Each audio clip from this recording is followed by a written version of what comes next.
नमस्कार दोस्तों, स्वागत है आपका एक बार फिर से आपके अपने यूट्यूब पर। बहुत अच्छे होंगे और अच्छे से पढ़ाई भी कर रहे होंगे। क्या कहा गया, त्रिभुज पी क्यू आर में क्यू और आर के बाइसेक्टर ओ पे मिलते हैं। अगर क्यू ओ आर बराबर 160 डिग्री हो तो आपको पी की वैल्यू निकालनी है। आपको होता है अगर किसी ट्राइंगल में दो बाइसेक्टर, एक बात बताओ, एंगल बाइसेक्टर जिस पॉइंट पे मिलते हैं उसको कौन सा पॉइंट कहते हैं? इन सेंटर। यानी कि अगर ये एंगल बाइसेक्टर और ये ओ पे मिल रहे हैं, मान लो ये ए बी सी है, ठीक है, तो कोण बी ओ सी जो होता है यानी कि इन सेंटर पे बनने वाला एंगल वो होता है 90 प्लस अपोजिट एंगल बटे दो, 90 प्लस ए बाई टू। अब आपको दिया क्या गया, क्यू ओ आर 160 डिग्री, यानी कि यहाँ पे अगर क्यू था, यहाँ पे आर था, यहाँ पे पी था, तो क्यू ओ आर बराबर कितना हो जाएगा? 90 प्लस पी बाई टू। यानी 90 plus P by two exam में आपको लिखना नहीं है, ये बराबर 160 डिग्री हो, यहां से पी बाई टू बराबर 17 और पी बराबर कितना हो जाएगा? अगर X Y Z positive numbers हो, X plus Y plus Z बराबर एक हो, तो आपको लीस्ट वैल्यू निकालनी है। वो लीस्ट वैल्यू के लिए आपको क्या काम करना पड़ेगा? आपको पता है कि अगर हमें पॉजिटिव नंबर दी गई है और X plus Y plus Z की, आपको पता है X plus Y plus Z की वैल्यू 1 दी गई है, लीस्ट वैल्यू इसकी पूछी गई है, तो आप क्या काम करोगे? मैं आपको एक चीज बता दूं कि अगर x plus Y plus z में हमें इससे 1/x 1/y 1/z की लीस्ट वैल्यू निकालनी है। एक बार बताओ, 1/x की लीस्ट वैल्यू कब आएगी? जब x मैक्सिमम होगा। ध्यान से देखिएगा, ये प्रश्न अच्छा है। हमें तीन पॉजिटिव नंबर्स दी गई, x plus Y plus z is equal to 1 दिया गया, हमें लीस्ट वैल्यू निकालनी है 1/x 1/y 1/z, यानी इसकी सबसे छोटी वैल्यू।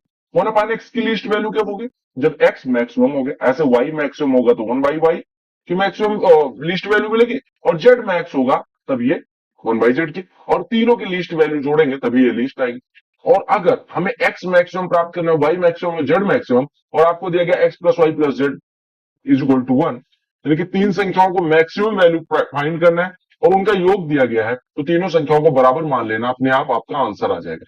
यानी यहां से हम कह सकते हैं कि अगर एक्स वाई जेड मैक्सिमम निकालना है और उनका योग दिया गया है, तो एक्स बराबर वाई बराबर जेड, यानी कि तीनों की वैल्यू 1/3 हो जाएगी। समझ में आया? मैंने कहा तीन संख्याओं का योग, कोई संख्या ए दे दी गई, मान लो A plus B plus C is equal to दे दिया गया 2, ठीक है। अब हमें A maximum, B maximum, C maximum, तीनों मैक्सिमम, यानी कि हमें इसकी मैक्सिमम वैल्यू फाइंड करनी है। तो आपको क्या काम करना होगा? अगर ये पॉजिटिव नंबर्स है तो तीनों को बराबर कर लेना। तो हमारा एक्स मैक्सिमम 1/3 कर लेते हैं, वाई मैक्सिमम 1/3 और जेड मैक्सिमम 1/3। क्यों? क्योंकि हमें एक्स मैक्सिमम चाहिए, तभी 1/x आएगा मिनिमम। 1/x मिनिमम कितना हो जाएगा? अरे एक्स 1/3 है, ऐसे 1/y यानी कि 3, और ऐसे ये तो 3 3 3 9 हो जाएगा। समझ में आया? यानी मैक्सिमम वैल्यू के लिए बराबर करना पड़ेगा, सिंपल सा कॉन्सेप्ट यूज करना। तो अगर लेंथ विड्थ और हाइट इतनी हो तो आपको वॉल्यूम क्यूबाइड का बताना है। क्यूबाइड का वॉल्यूम क्या होता है? लंबाई गुणे चौड़ाई गुणे ऊंचाई। तो 8 चौको 32 छक्के कितना हो जाएगा? आंसर आ जाएगा 7 7 14 में से 4 क्या 10, 7 में से 10 घटेगा, देखो कर्ली ब्रैकेट खत्म हुआ, 7 में से 10 घटेगा तो कितना हो जाएगा? -3। और -3 के आगे माइनस लगा हुआ, यानी कि +3 बन गया, और +14 इधर लिखा हुआ। अब देखो -11 आगे लिखा हुआ और 7 ये लिखा हुआ, अब बड़ा ब्रैकेट, ठीक है। अब देखो 7 3 10, 10 में से 11 घटेगा -1, और -1 +14 यानी कि -1 +14 यानी कि 13। ये पूरा आ गया 13 पॉजिटिव का, 13 पॉजिटिव वाला, और 13 में से 13 घटाएंगे तो आपका उत्तर 0 होती, ठीक है। एक संख्या को पहले 12% बढ़ाया गया, फिर 23% घटाया, 12% बढ़ाया गया, फिर 23% बढ़ाया गया। तो अगर जो संख्या मिली उसको 34% घटाया गया, तो आपको ओवरऑल इंक्रीज या डिक्रीज बताना है। आपको पता है x% कोई चीज बढ़ाएगी, फिर y% बढ़ाएगी, फिर z% घटाएगी। तो आप पहले x और y का रिजल्टेंट निकालो। x और y बढ़ाने का रिजल्टेंट होता है x plus Y plus x y by 100। तो 12 और 23 का कितना हो जाएगा? 12 प्लस 23 35, और प्लस 23 गुणे 12/100, तो हम कह सकते हैं 23 गुणे 12/100 को क्या लिख सकते हैं? 23 गुणे 3/25। तो कितना हो जाएगा? 23 से 69/25, यानी 35 प्लस 69/25 करेंगे तो कितना हो जाएगा? 25 दूना 50, एक 19 बचेगा, 190, 25 7 175, 2.76, यानी आपका 37.76% का इंक्रीज हो गया। अब 37.76 का 34 के साथ रिजल्टेंट निकालना है। आपने कहा इन दोनों का रिजल्टेंट आ गया 37.76, और ये कितना है? 34। आपको पता है कोई चीज x% बढ़ाएगी फिर y% घटाएगी तो उसका रिजल्टेंट होता है x minus y minus x y by 100। यहाँ पे वैल्यू पुट करेंगे तो 37.76 माइनस 34 कितना हो गया? 3.76, और 3.76 माइनस ये कितना हो जाएगा? 34 गुणे 37.76/100। ठीक है, तो आप कहेंगे 3.76। अभी ये देखो 34 गुणे, अगर हम इसको ऐसे करके 0.33 लिख ले तो आप कहेंगे 34 का लगभग 0.37 गुना या 0.38 गुना हो रहा है 34 का। 34 गुणे 0.38। अब 34 गुणे 0.38 करने के लिए 34 गुणे 4 कर लो। 34 गुणे 4 कितना हो जाएगा? आप कहेंगे 120 और 16 यानी 136। 136 में से 68 घटा देंगे, देखो 1360 में से 68 घटा देंगे तो ये कितना हो जाएगा? 1292। यानी ये कितना हो जाएगा? 12.9। यही तो हो जाएगा। इसका पूरा करेंगे 12.9, और 12.9 जब 3.76 में से घटेगा तो आपका आ जाएगा -9.16 के करीब, और -9.16 हो गया 9% का डिक्रीज। आपको रिजल्टेंट थोड़ा कैलकुलेटिव प्रश्न था, बट कुछ भी दिक्कत नहीं होने वाली थी। ए एक्यूट एंगल है। अब देखो साइन ए बटे 1 + cos ए, अगर 1 - cos ए से आंसर में गुणा कर दे तो साइन ए इंटू 1 - cos ए ऊपर मिल जाएगा, और नीचे 1 + cos ए इंटू 1 - cos ए इंटू 1 + cos ए, यानी 1 - cos स्क्वायर, जिसकी वैल्यू हो गई साइन स्क्वायर। ये कट गया, ये कट गया, तो आपका आंसर फोर्थ ऑप्शन आ गया। बस सिंपल सी बात थी। ट्रिगो का एक और प्रश्न पूछा गया, बहुत आसान सा। देखो जब ऐसा दिया जाए तो आपको क्या काम करना है? आपको क्रॉस मल्टीप्लाई कर लेना। तो 4 और 7 यानी कि हम कह सकते हैं 28 साइन थीटा होगा, ठीक है। 5 और 9 45 साइन थीटा, दोनों का चिन्ह इधर भी पॉजिटिव आ रहा है और इधर भी पॉजिटिव आ रहा है, तो 45 में से 28 घटा लो, यानी कि आपका बचेगा 17 का साइन थीटा। ऐसे सॉल्व करना है एग्जाम में। फिर 4 चौको 16 कॉस थीटा -10 कॉस थीटा, जब दोनों साइड में चिन्ह अपोजिट हो जाए तो जोड़ दो, 16 और 10 26 कॉस थीटा हो गया। तो यहां से हमारा tan थीटा कितना हो जाएगा? 26/17। अब यहाँ पे 26/17 रख देते हैं, तो 26/17 का स्क्वायर प्लस 5/26/17 का होल स्क्वायर -5। इसी को सॉल्व करना है, सॉल्व करो। 26 का स्क्वायर 676 प्लस 17 289, 289 गुणे 5, तो आप कहेंगे 280 गुणे जब 5 1400 हो जाएगा। 1400 और 45 यानी कि 1445 हो जाएगा, और बटे 17 का स्क्वायर, तो 17 का स्क्वायर नीचे भी आएगा, नीचे 676 माइनस 1445 हो जाएगा। अब आप ऊपर जोड़ दीजिए, तो 14 6 20, 20 और एक 2100, 2121 ऊपर हो गया, और नीचे अगर घटाएंगे तो ये माइनस का आ जाएगा 976, और चूंकि ये माइनस है तो ऊपर माइनस आ जाएगा, यानी आपका फर्स्ट ऑप्शन करेक्ट हो जाएगा। समझ में आया? तो ये टेबल पढ़ो और उत्तर दो। टेबल जो दिखाता है वो क्या कहता है? प्रोडक्शन टी शर्ट का दिखाता है 4 कंपनियों द्वारा, 4 कंपनी का प्रोडक्शन दिखाता है, C1 C2 C3 C4 का अलग अलग सालों में। तो कहा कि इन 4 वर्षों के दौरान किस कंपनी ने टी शर्ट का अधिकतम औसत उत्पादन किया? औसत निकालना है, तो आपको क्या निकालना है? किस कंपनी ने, मतलब चारों वर्ष का कंपनी का जोड़ना है और बताना है हाईएस्ट कहां पे। अगर आप देख पाए तो देखना क्या है, जोड़ना है, ठीक है, जोड़ दो। तो ये देखो 240 240 240 हम काट दे रहे हैं, 240 240 240 और 240 काट दे रहे हैं, ठीक है। फिर से 240 उठाया और यहां से 240 इसको 235 बनाया। एक मिनट, 240 ना काट के फिर 230 काटते, या हाँ 240 काटते हैं, तो यहाँ पे बचेगा 8, यहाँ पे बचेगा माइनस का 1, यहाँ पे बचेगा, जब तुलना करनी हो तो ये नई मेथड समझ लेना, -10। फिर हम क्या काम करते हैं? 230 काटते हैं, तो ये 2 बचा, ये 10 बचा, ये 15 बचा और ये 18 बचा, राइट।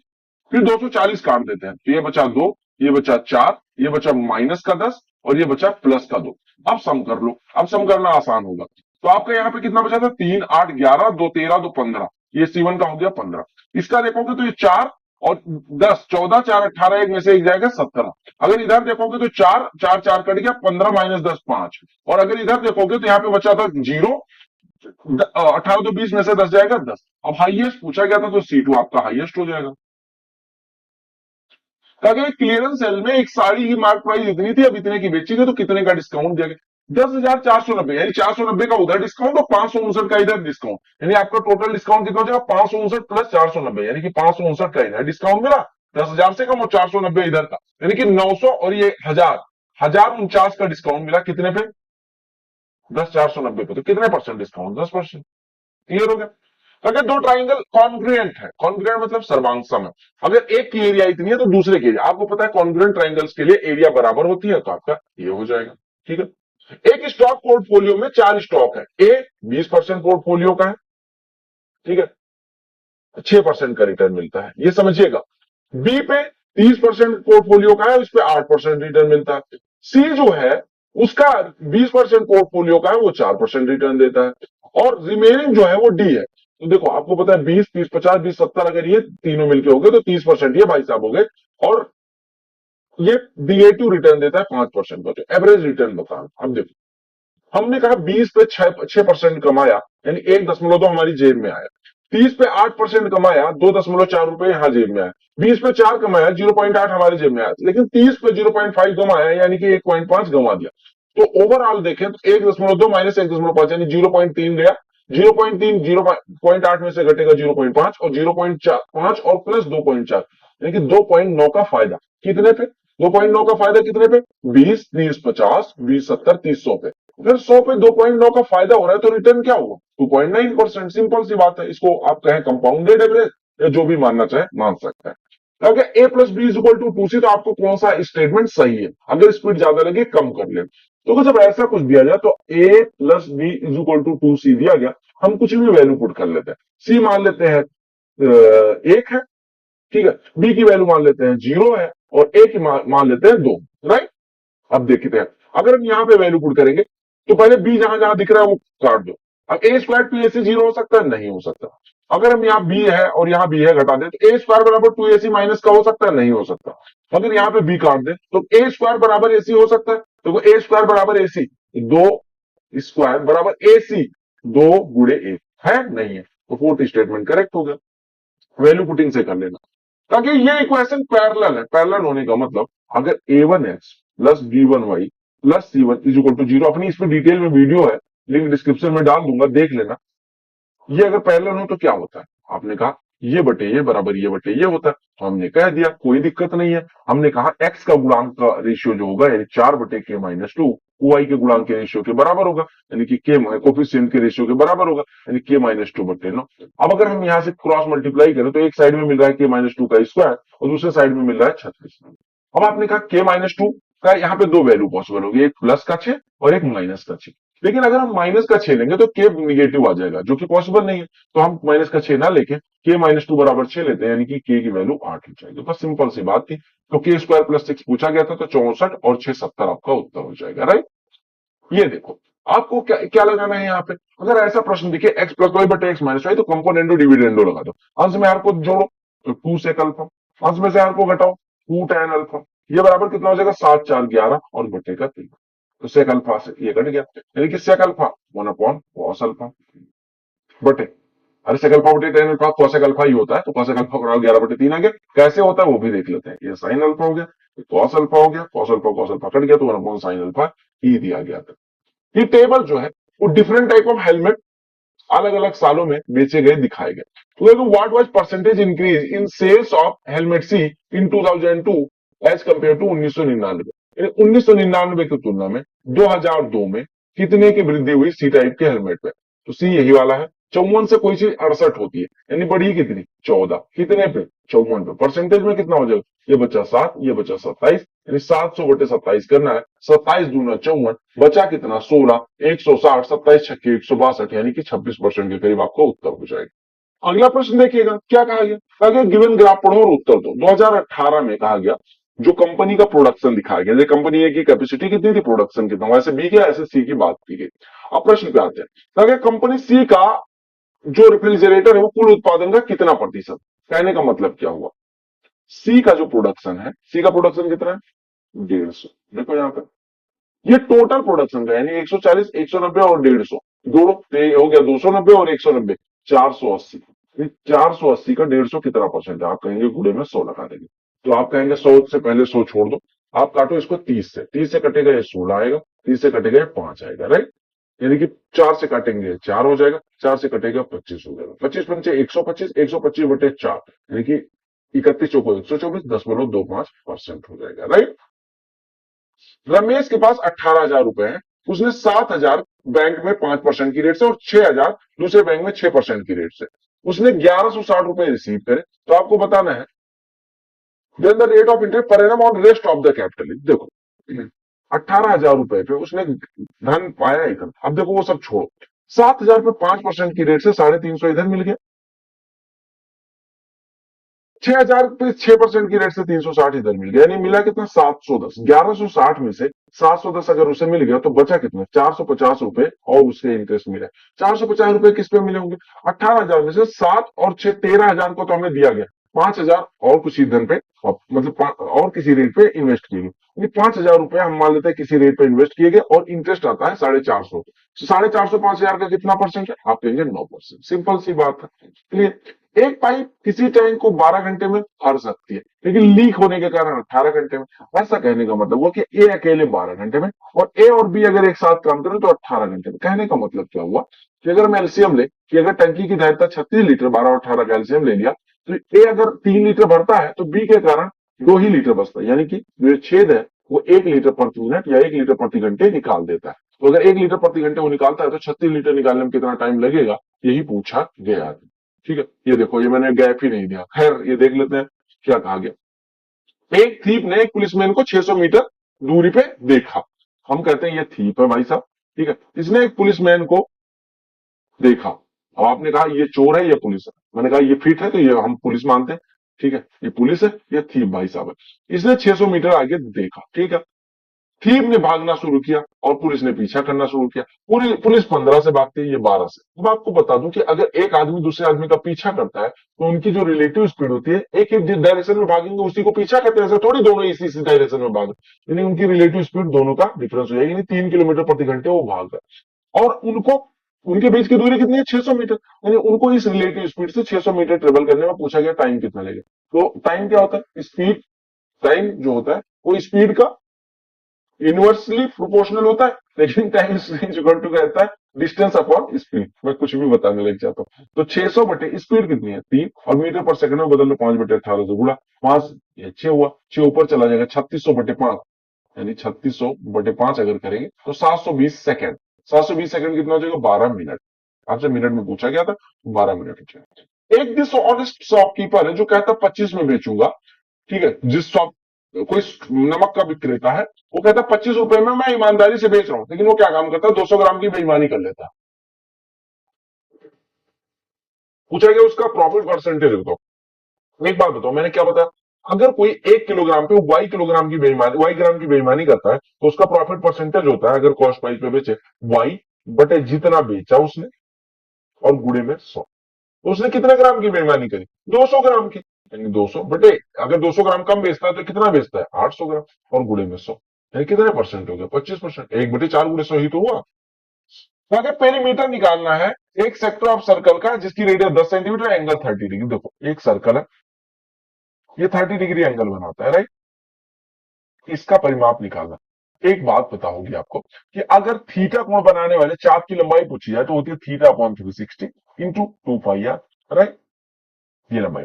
और आपको पूरा परिमाप बताना, तो यहां से यहां आएंगे, फिर रेडियस जाएंगे, फिर रेडियस जाएंगे, यानी अगर इसका हमें चाहिए पेरीमीटर तो हम क्या काम करेंगे, 2r इसमें ऐड कर देंगे, राइट? यही हो जाएगा। तो आपने कहा 2r कॉमन ले लेते हैं, ये हो गया थीटा अपॉन 360, थीटा बराबर 30 दिया गया, यानी कि यहाँ पे पाई तो बचा ही था, और ये 1/12 यानी पाई/12 और प्लस 1 हो जाएगा। ठीक है, अब आर बराबर कितना दिया गया, आर बराबर दिया गया आपको 10। आर बराबर कितना दिया गया, 10। तो हमने कहा 2 × 10 20, और पाई/12 यानी 22/7/12, यानी कि 11/42 और प्लस 1, यानी कि ये कितना हो गया 20 प्लस ये कितना हो गया 220/42, या हम कह सकते हैं 42×5 = 210, और ये 5.2 के करीब हो जाएगा। ठीक है, तो ये 20 प्लस 5.2 25.2 के करीब आपका उत्तर हो जाएगा, राइट। मीन प्रोपोर्शन निकालना है आपको, पता है ए और बी का मीन प्रोपोर्शन होता है अंडर रूट में इन दोनों का गुणनफल। तो आपने गुणा करेंगे तो ये कितना हो जाएगा, 8 और 18 144 का वर्गमूल 12, और ए स्क्वायर इधर ए पावर 4 इधर, यानी कि 1/a², 1/a² का वर्गमूल का उत्तर आ जाएगा, राइट। अगले प्रश्न में क्या कहा गया, एरिया निकालिए सेक्टर की जिसका पेरीमीटर, मैंने अभी क्या बताया आपको, ये हो गया। मान लो ये थीटा कोण बनाता है, तो इसका पेरीमीटर क्या होगा, आप कहेंगे पेरीमीटर मतलब इस चाप की लंबाई और फिर ये रेडियस, फिर ये रेडियस। सिंपल सी बात है। तो आपने कहा सिंपल सा काम करो कि पहले चाप की लंबाई निकाले, तो आपको क्या बताया मैंने, theta upon 360 into 2 pi r और प्लस 2r, ये पेरीमीटर होता है। ये बराबर दिया गया आपको 64/3। अगर मैं 2r इसमें कॉमन ले लू तो कितना बचेगा, थीटा अपॉन 360, यानी 60/360 1/6, यानी ये पाई ऊपर बचा, और प्लस 1, ये बराबर दिया गया 64/3, राइट। अब इसी को सॉल्व करें, तो आपने कहा 2r पाई/6 यानी 22/42, तो ये कितना हो जाएगा 11/21 और प्लस 1, बराबर 64/3, राइट। यानी ये हो गया 2r गुणे ये 32/21 बराबर 64/3। तो ये कटा 32 दूना 64 हुआ, 21 इससे 7 से कटा, तो यहाँ से हमारी रेडियस 2r बराबर 14 यानी r बराबर 7 होगी। तो r बराबर 7 हो गए तो आपको क्या निकालना है, area of sector. Area of sector क्या होता है, theta upon 360 into pi r square. Theta upon 360 यानी 60 अपॉन 360 1/6 गुणे पाई 22/7 और गुणे 7 राइट। 7 कट गया, 2 से कटा 3, 2 से कटा 11 यानी 11 से 77/3 स्क्वायर यूनिट आपका आंसर हो जाएगा। ये जो है वो number of pages printed by 4 different printers in 3 days, यानी कि फ्राइडे सैटरडे संडे को अलग अलग प्रिंटर कितना पेज प्रिंट करते हैं वो दिया गया। तो अगर total number of pages printed by all the given printers taken together on Wednesday was 15% more than total number of pages printed by all the given on Saturday. What was total number of pages printed by all the Wednesday? देखो समझो बात को। कहा कि अगर Wednesday को यानी Wednesday को तीनों प्रिंटर मतलब सारे प्रिंटर द्वारा जो यहाँ पे इस पे फोकस करना, यानी हमसे कहा गया कि सैटरडे को जितना ये लोग मिलके प्रिंट करते हैं उससे 15% ज्यादा अगर ये वेंसडे को प्रिंट करते हैं तो आपको बताना है वेंसडे को प्रिंट। तो आप सबसे पहले टोटल निकालेंगे, ठीक है, जोड़ लेते हैं। हमने कहा ये 0 आ गया, 4 यहां से उठा, 3 यहाँ 7 और 8 15 और 9 24 के 4 हंसी लाई 2, 2 5 7 7 2 9 9 5 14 14 8 22 के 2 हंसी लाई 2 2 8 10 10 11 21 6 27 7 34 यानी 34,240 टोटल उन्होंने पेड। अब उसके बाद 15% ज्यादा इससे पेंट होता है वेंसडे को, 15% ज्यादा यानी कि इसका 23/20 ये कटा, ये कटा, 2 से कटेगा 1712 आ जाएगा। 1712 गुणे 23 करना है तो 23 दूना 46 के 6 हासिल आई 4, 23 के नम 23 4 27 के 7 हासिल आई 2, 23 सत्ते 101 कितना होता है 161, 161 2 163 के 3 हासिल आई 16, 23 के नम 23 और 16 39,376 आपका उत्तर हो जाएगा, राइट। कहा गया अगर ये 11 से डिविजिबल है तो के की वैल्यू क्या होगी। तो किसी संख्या की 11 का डिविजिबिलिटी रूल क्या है, तो हमें संख्या क्या दी गई 7 8 4 5 के 854। अल्टरनेट डिजिट का सम ले लो, 8 4 12 5 17 8 25, इधर का सम हो गया 25। बचा कितनी, बचा आपका 7 4 11 प्लस के प्लस 5, 11 प्लस के प्लस 5 कितना हो जाएगा 16 प्लस के, राइट। देखो 7 4 11 और 5 16, इन दोनों का जो डिफरेंस होगा क्या होना चाहिए, डिफरेंस वो या तो 0 या 11 के टेबल का हो तो ये अपने आप कट जाएगा। आपने कहा अच्छा, तो हम आपने कहा डिफरेंस मैंने लिया, मैं कहा अच्छा 16 प्लस के माइनस 25 करोगे अगर तो आपका कितना हो जाएगा के माइनस 9, के माइनस 9 या तो 0 होना चाहिए या तो 11 के टेबल का, तो ये कटेगा। तो के की वैल्यू क्या हो सकती है, के माइनस 9 बराबर 0 करेंगे तो के बराबर 9 हो जाएगा, या के बराबर 20। और के चूंकि एक डिजिट है तो 9 से बड़ी वैल्यू हो नहीं सकती, यानी ये नहीं होगा के माइनस 9 बराबर 0, यानी के बराबर 9। अब कुछ लोग कहेंगे डिफरेंस में हम 25 में से भी ले सकते हैं, निकाल लो, तो हमारा कितना होता है 9 माइनस के, 9 माइनस के बराबर 0 होता है तो भी के